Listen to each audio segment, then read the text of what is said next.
Keutamaan bulan Ramadan. Allah Subhanahu wa Ta'ala berfirman dalam Quran Surah Al-Baqarah ayat 185, yang artinya, beberapa hari yang ditetapkan itu, ialah bulan Ramadan, bulan yang di dalamnya diturunkan permulaan Al-Quran sebagai petunjuk bagi manusia dan penjelasan-penjelasan mengenai petunjuk itu dan pembeda antara yang hak dan yang batil. Adapun sabda Nabi Muhammad SAW yang artinya, barang siapa berpuasa di bulan Ramadan, maka dasarnya adalah hasful mudaf atau hilang mudaf. Artinya, kata tidak dicantumkan lagi, karena dianggap kata sudah dipahami sebagai nama bulan, sehingga tidak mungkin diartikan lain. Dan bulan itu mereka namakan demikian karena mungkin saking panasnya cuaca pada saat itu sehingga seakan-akan mereka terbakar, atau bisa juga karena panasnya rasa lapar dan dahaga, atau bisa juga karena terbakarnya dosa-dosa pada bulan itu, atau karena bulan itu terjadi pada musim ramat, yakni musim panas, pada saat mereka menukil nama-nama bulan dari bahasa kuno. Maksudnya, yang pada bulan itu Al-Quran mulai diturunkan, tepatnya pada malam, Lailatul Qadar. Atau, yang pada bulan itu, Al-Quran diturunkan seluruhnya ke langit yang terendah, langit dunia, selanjutnya secara bertahap diturunkan ke bumi. Atau, yang pada bulan itu diturunkan ayat Al-Quran, yang berkaitan dengan bulan Ramadan itu, yaitu firman Allah Subhanahu wa Ta'ala, yang artinya, diwajibkan atas kamu berpuasa. Diriwayatkan dari Nabi Muhammad SAW yang artinya, suhuf atau lembaran-lembaran Ibrahim alaihi salam diturunkan pada malam pertama bulan Ramadan. Kitab Taurat diturunkan pada malam ke-6 bulan Ramadan. Kitab Injil diturunkan pada malam ke-10 bulan Ramadan. Kitab Zabur diturunkan pada malam ke-18 bulan Ramadan, dan Al-Quran diturunkan pada malam ke-24 bulan Ramadan. Isim mausul dan silahnya adalah khabar, predikat, dari mubtada atau sifatnya. Kalau ia dianggap sebagai sifat dari mubtada, maka khabar mubtadanya adalah kalimat selanjutnya, yaitu, faman syahida. Huruf fa pada kalimat faman syahida adalah untuk mensifati mubtada dengan sifat yang mengandung makna syarat, yang memberi pengertian bahwa, diturunkannya Al-Quran pada bulan Ramadan itulah yang menjadi sebab diwajibkannya puasa secara khusus pada bulan itu. Kalimat ini menjadi hal, keterangan, bagi kata Al-Quran. Maksudnya, Al-Quran diturunkan pada bulan Ramadan dan ia merupakan petunjuk Allah Subhanahu wa Ta'ala bagi manusia dengan kemukjizatannya dan ayat-ayatnya yang jelas, yang dapat menunjukkan kepada kebenaran, dan membedakan antara yang benar dan yang salah, karena hikmah-hikmah dan hukum-hukum yang terkandung di dalam Al-Quran tersebut. Diriwayatkan dari sahabat Abu Hurairah radhiyallahu anhu bahwa ia berkata, Rasulullah SAW bersabda, yang artinya, terhinalah orang yang aku disebut di sisinya, namun ia tidak mengucapkan sholawat untukku. Terhinalah orang yang kedua orang tuanya atau salah seorang dari keduanya ada padanya, namun dia tidak melakukan sesuatu perbuatan pun untuk memenuhi hak mereka yang dapat menyebabkan dia masuk surga. Dan terhinalah orang yang didatangi bulan Ramadan, namun sebelum ia diampuni, bulan Ramadan itu telah habis. Karena bulan Ramadan itu adalah bulan rahmat dan ampunan dari Allah Subhanahu wa Ta'ala. Jadi, kalau dia tidak diampuni pada bulan itu maka merugilah dia. Dan diriwayatkan pula dari Rasulullah SAW bahwa beliau bersabda, yang artinya, barang siapa membaca sholawat atasku pada hari Jumat sebanyak 100 kali, maka kelak pada hari kiamat ia datang disertai cahaya, yang seandainya cahaya itu dibagi-bagikan kepada seluruh makhluk, niscaya meratai mereka semua. Dan diriwayatkan pula dari Nabi Muhammad SAW bahwa beliau bersabda, yang artinya, barang siapa merasa gembira dengan masuknya bulan Ramadan, maka Allah Subhanahu wa Ta'ala mengharamkan jasadnya dari api neraka. Dan sabdanya pula, yang artinya, apabila tiba malam pertama bulan Ramadan, Allah Subhanahu wa Ta'ala berfirman, barang siapa yang mencintai kami, maka kami pun mencintainya. Barang siapa mencari kami maka kami pun mencarinya. Dan barang siapa yang memohon ampun kepada kami maka kami pun mengampuninya demi kemuliaan bulan Ramadan. Lalu, Allah Subhanahu wa Ta'ala menyuruh para malaikat pencatat amal yang mulia agar pada bulan Ramadan mereka mencatat kebaikan-kebaikannya saja dan tidak mencatat keburukan-keburukannya. Dan Allah Subhanahu wa Ta'ala menghapuskan darinya dosa-dosa yang telah lewat. Diriwayatkan pula, bahwa suhuf atau lembaran-lembaran Ibrahim alaihi salam diturunkan pada malam pertama bulan Ramadan dan kitab Taurat diturunkan pada malam ke-6 bulan Ramadan, setelah lewat 700 tahun dari suhuf Ibrahim alaihi salam. Kitab Zabur diturunkan pada malam ke-12 bulan Ramadan, 500 tahun sesudah Taurat. Kitab Injil, pada malam ke-18 bulan Ramadan, 1200 tahun sesudah Zabur. Dan kitab Al-Quran pada malam ke-27 bulan Ramadan, 620 tahun sesudah Injil. Dikutip dari kitab Al-Hayat.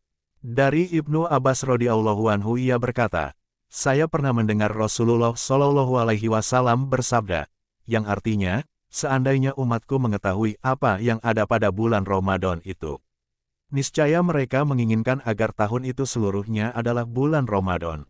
Karena pada bulan itu kebaikan dihimpun, ketaatan diterima, doa-doa dikabulkan, dan dosa-dosa diampuni. Sedangkan surga merindukan mereka. Dari Hafiz Al-Kabu, ia berkata, Daud Atai berkata, saya tertidur pada malam pertama bulan Ramadan, lalu saya bermimpi melihat surga, seolah-olah saya duduk di tepi sebuah sungai yang terbuat dari mutiara dan merah delima. Sekonyong-konyong saya melihat bidadari-bidadari surga seumpama matahari karena cahaya wajah mereka yang cemerlang. Lalu saya mengucapkan, La ilaha illallah, Muhammad Rasulullah. Para bidadari itu menjawab, La ilaha illallah, Muhammad Rasulullah. Kami kepunyaan orang-orang yang bertahmid, memuji-muji Allah, berpuasa, melakukan ruku dan sujud, sholat, pada bulan Ramadan. Karena itulah Rasulullah Shallallahu alaihi wasallam bersabda, yang artinya, surga itu rindu kepada 4 golongan manusia, yaitu, 1. Orang yang gemar membaca Al-Quran, 2. Orang yang menjaga lidahnya, 3. Orang yang suka memberi makan kepada mereka yang kelaparan, 4. Dan orang yang berpuasa di bulan Ramadan. Dan dalam salah satu kabar disebutkan, apabila tampak hilal atau bulan sabit sebagai tanda masuknya bulan Ramadan, maka berteriaklah arsy, kursi para malaikat dan semua yang ada di bawah mereka dengan mengucapkan, beruntunglah umat Muhammad Shallallahu alaihi wasallam, dengan kemuliaan yang ada di sisi Allah Subhanahu wa Ta'ala untuk mereka. Sedangkan matahari, bulan, bintang-bintang dan burung-burung di angkasa, ikan-ikan di laut, dan semua makhluk bernyawa di permukaan bumi, siang dan malam memohonkan ampunan buat mereka, kecuali setan-setan yang terkutuk. Lalu pagi harinya, Allah Subhanahu wa Ta'ala tidak membiarkan seorang pun dari mereka kecuali diampuninya. Kemudian Allah Subhanahu wa Ta'ala berfirman kepada para malaikat, berikanlah pahala sholat dan tasbih kalian pada bulan Ramadan kepada umat Muhammad alaihi salatu wassalam. Diceritakan, bahwa ada seorang laki-laki bernama Muhammad. Dia tidak pernah melakukan sholat sama sekali. Kemudian, ketika masuk bulan Ramadan, dia berdandan dengan mengenakan pakaian yang bagus dan memakai minyak wangi, lalu mengerjakan sholat melunasi sholat-sholatnya dahulu yang telah ditinggalkannya. Maka ia ditanya, mengapa Anda melakukan itu? Dia menjawab, ini adalah bulan tobat, rahmat dan berkat. Mudah-mudahan berkat kemurahannya, Allah Subhanahu wa Ta'ala mengampuni segala dosa-dosaku. Ketika orang itu meninggal dunia, seseorang bermimpi melihatnya, lalu bertanya kepadanya, apa yang telah dilakukan Allah Subhanahu wa Ta'ala terhadapmu? Dia menjawab, Tuhan telah mengampuni aku berkat pengagunganku terhadap bulan Ramadan. Dan diriwayatkan dari sahabat Umar bin Khattab radhiyallahu anhu dari Nabi Muhammad Shallallahu alaihi wasallam, beliau bersabda yang artinya, apabila seseorang di antara kalian bangun dari tidurnya pada bulan Ramadan, lalu bergerak di tempat tidurnya sambil berbolak-balik dari satu sisi ke sisi lainnya, maka berkatalah malaikat kepadanya, bangkitlah, semoga Allah Subhanahu wa Ta'ala memberkatimu dan mengasihimu. Apabila orang itu bangkit dengan niat melakukan sholat, maka tempat tidurnya itu lalu mendoakannya dengan mengucapkan, Ya Allah, berilah dia kasur-kasur yang tinggi di dalam surga. Dan apabila dia mengenakan pakaian, maka pakaiannya itu mendoakannya dengan mengucapkan, Ya Allah, berilah dia pakaian-pakaian surga. Dan apabila dia mengenakan kedua sandalnya, maka sandalnya itu mendoakannya dengan mengucapkan, Ya Allah, tetapkanlah kedua kakinya di atas sirot, titian yang ada di atas neraka menuju surga. Dan apabila dia mengambil bejana, maka bejana itu mendoakannya dengan mengucapkan, "Ya Allah, berilah dia piala-piala surga." Dan apabila dia berwudu, maka air mendoakannya dengan mengucapkan, "Ya Allah, bersihkanlah dia dari dosa-dosa dan kesalahan-kesalahan." Dan apabila ia berdiri untuk memulai sholatnya, maka rumahnya mendoakannya dengan mengucapkan, "Ya Allah, lapangkanlah kuburnya, terangkanlah liangnya, dan tambahlah rahmat untuknya." Sedang Allah Subhanahu wa Ta'ala memandang kepadanya dengan penuh rahmat. Ketika dia berdoa, Allah Subhanahu wa Ta'ala menjawab, "Wahai hambaku, darimu doa dan dari kami perkenan, darimu permintaan dan dari kami pemberian, dan darimu istighfar, permohonan ampun, sedang dari kami gufron, ampunan." Dalam salah satu kabar disebutkan bahwa, pada hari kiamat kelak, Ramadan datang dalam rupa yang paling indah, lalu ia sujud di hadirat Allah Subhanahu wa Ta'ala. Maka Allah Subhanahu wa Ta'ala berfirman, "Hai Ramadan, sebutkanlah hajatmu dan bawalah besertamu orang yang mengetahui kewajibannya terhadapmu." Maka berputar-putarlah Ramadan itu di pelataran kiamat, lalu dibawa bersamanya orang yang mengetahui kewajibannya terhadapnya. Kemudian dia berdiri di hadirat Allah Subhanahu wa Ta'ala kembali. Lalu Allah Subhanahu wa Ta'ala berfirman, "Hai Ramadan, apa yang kau inginkan?" Ramadan menjawab, "Hamba ingin agar engkau memahkotai orang ini dengan mahkota kebesaran." Maka Allah Subhanahu wa Ta'ala pun memahkotai orang itu dengan 1000 mahkota. Kemudian orang itu memberi syafaat untuk 70.000 orang yang termasuk pelaku dosa-dosa besar. Kemudian ia dijodohkan dengan 1000 bidadari, yang setiap bidadari disertai 70.000 dayang. Lalu Allah Subhanahu wa Ta'ala menaikkan orang itu ke atas buruk, kendaraan surga. Kemudian berfirman, "Apa yang engkau inginkan, hai Ramadan?" Ramadan menjawab, "Tempatkanlah dia di sisi nabimu." Maka Allah Subhanahu wa Ta'ala pun lalu menempatkan orang itu di dalam surga Firdaus. Kemudian Allah Subhanahu wa Ta'ala berfirman, "Hai Ramadan, apa yang engkau inginkan lagi?" Ramadan menjawab, "Engkau telah memenuhi keinginanku, tetapi mana kemurahanmu?" Maka Allah Subhanahu wa Ta'ala pun memberikan kepada orang itu 100 kota yang terbuat dari merah delima yang sangat indah dan zabarjat hijau yang sangat menawan. Sedang di tiap-tiap kota itu terdapat 1000 mahligai. Dari sahabat Ibnu Mas'ud radhiyallahu anhu dari Nabi Muhammad SAW bahwa beliau telah bersabda, yang artinya, "Sesungguhnya orang yang paling utama di sisiku pada hari kiamat kelak ialah orang yang paling banyak membaca solawat untukku." Dan dari sahabat Zaid bin Rafi, dari Nabi Muhammad SAW bahwa beliau telah bersabda, yang artinya, "Barang siapa membaca solawat untukku 100 kali pada tiap-tiap hari Jumat niscaya Allah Subhanahu wa Ta'ala akan mengampuninya sekalipun dosa-dosanya seperti buih di lautan." Imam Bukhari meriwayatkan dari sahabat Abu Hurairah radhiyallahu anhu, barang siapa berdiri pada bulan Ramadan, maksudnya, menghidupkan malam-malam bulan Ramadan dengan ibadah, selain malam Qadar, atau mengerjakan sholat tarawih pada malam-malam Ramadan itu, karena menghormatinya, dengan penuh keimanan, yakni mempercayai pahalanya, dan ikhlas, dalam melaksanakannya, maka diampunilah dosa-dosanya yang telah lalu. Dan dari Ibnu Abbas radhiyallahu anhu dari Nabi Muhammad SAW bahwa beliau bersabda, yang artinya, apabila tiba hari pertama bulan Ramadan, bertiuplah angin dari bawah arsy yang disebut angin mutsirah, lalu bergoyanglah daun-daun pepohonan surga. Karena gerakan daun-daun tadi, maka terdengarlah suara gema yang belum pernah terdengar oleh seorang pun, suara gema yang lebih indah dari itu. Maka para bidadari pun memperhatikan itu seraya berkata, "Ya Allah, jadikanlah untuk kami pada bulan ini suami-suami dari hamba-hambamu." Maka, tidaklah seseorang hamba pun berpuasa pada bulan Ramadan melainkan Allah Subhanahu wa Ta'ala akan mengawinkan dengan seorang istri dari kalangan bidadari-bidadari tersebut di dalam sebuah mahligai.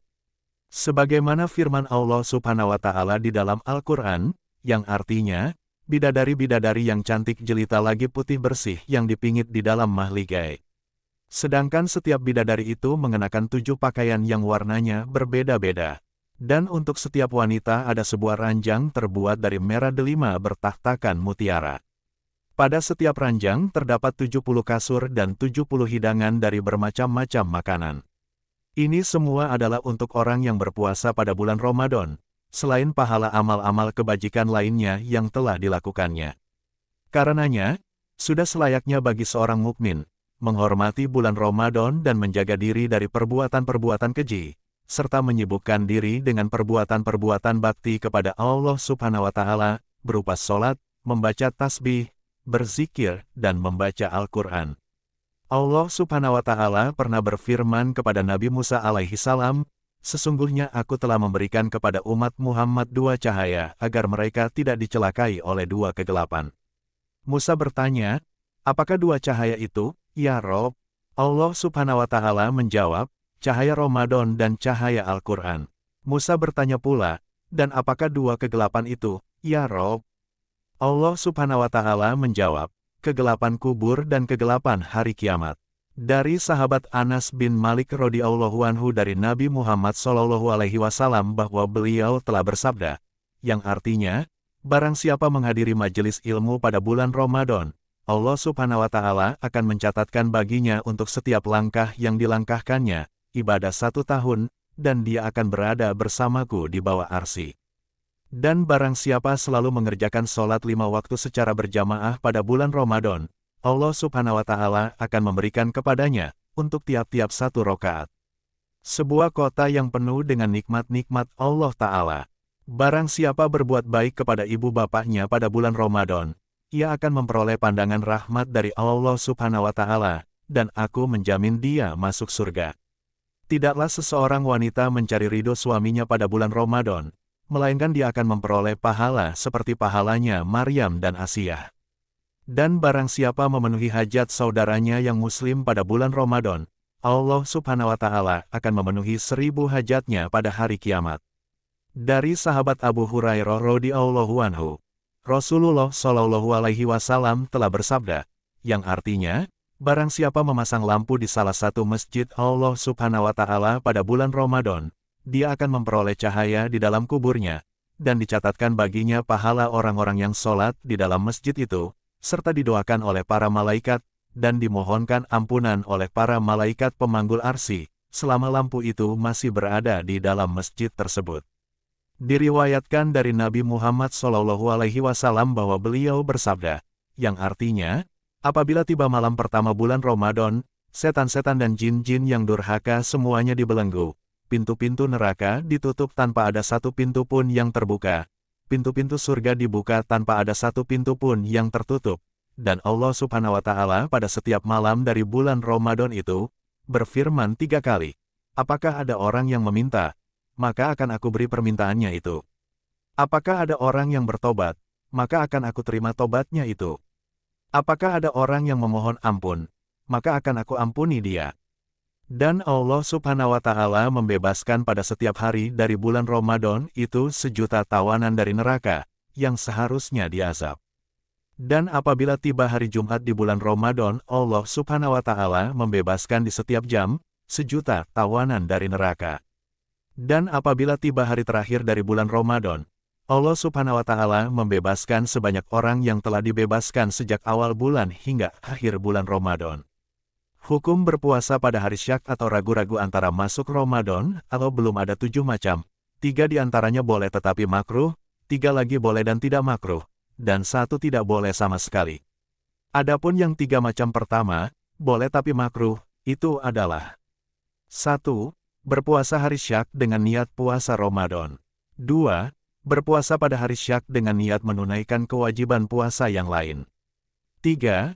Berpuasa pada hari Syak dengan niat tidak pasti, yakni jika hari itu termasuk bulan Ramadan maka dia berniat puasa Ramadan. Dan jika belum masuk bulan Ramadan, masih bulan Sya'ban, maka dia berpuasa Sya'ban. Ketiga macam puasa tadi boleh, tetapi makruh. Yang 3 macam kedua, boleh dan tidak makruh, adalah 1. Berpuasa pada hari Syak dengan niat puasa tatawu atau sunnah. 2. Atau dengan niat puasa Sya'ban. 3. Atau dengan niat puasa mutlak. Sedangkan yang 1, yang sama sekali tidak boleh, adalah apabila seseorang berpuasa pada hari Syak dengan syarat bila hari itu sudah masuk bulan Ramadan maka saya berpuasa.